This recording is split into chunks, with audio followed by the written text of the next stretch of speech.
Ganito pala katindi ang inabot na pahirap ni Gilas assigned head coach Norman Black sa mga Thai sa Southeast Asian Games. Kaya kinarma ng matindi ang Thailand, 3 months practice plus daya, di pa rin nakuha ang gold medal? Yan ang ating mga pag-uusapan para sa video natin na ito. Isang matamis na panalo para sa ating national team ang pagkakapanalo natin kontra sa host team na Thailand last Southeast Asian Games. At ang bagay na nagbigay ng sweetness sa gold medal win na ito ay ang mga bagay na pinagagawa sa atin ng mismong host team na Thailand. Bagay na isiniwalat ni Gilas assigned head coach Norman Black. Isa na siguro sa pinakamasaya ngunit pinakatahimik na personalidad sa last championship win ng ating national team. Pero ang pagiging tahimik pala sa media ni Coach Norman ay may malalim na meaning para sa naging stint ng buong Gilas squad sa SEA Games na ito. Nito lang ay siniwalat ni Coach Norman ang naging dahilan niya kung bakit bigla itong nag-shutdown ng mga info sa media about sa ating national team. Ayon sa naging statement nito sa media pagkatapos ng naging laban ng Gilas sa Thailand ay pinili nitong manahimik dahil nga kada information daw na ilalabas niya o ng SBP sa media regarding sa mga players na gagamitan ng Gilas sa SEA Games ay binabago ng host country na Thailand ang rules ng tournament. Kung mapapansin nga ay halos nakatatlong palit na yata tayo ng lineup bago tumungo sa Thailand. Bagay na nagbigay ng matinding isipin kay Coach Norman. Suportahan ang inyong paboritong team sa PBA, NBA at NPBL o kahit pa nga sa mga overseas league. Full details sa comment section.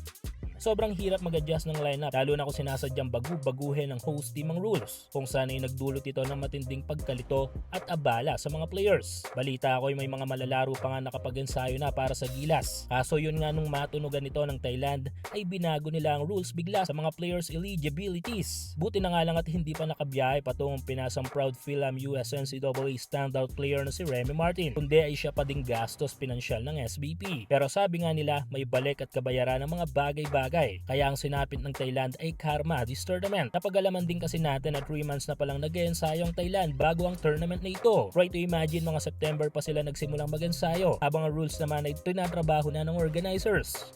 Kaso wala iba talaga ang puso ng Gilas kung saan ay habang ginigipit ay mas lalong lumalakas. Kaya sa atin napunta ang huling alakhak. Kaya bawi na lang next Southeast Asian Games para sa Thailand. Kaso di na sila ang host team at possible na ibabalik na ang original format sa player eligibility rules kung saan ay mas lalakas pa ang Gilas Pilipinas pag kanilang nakaharap.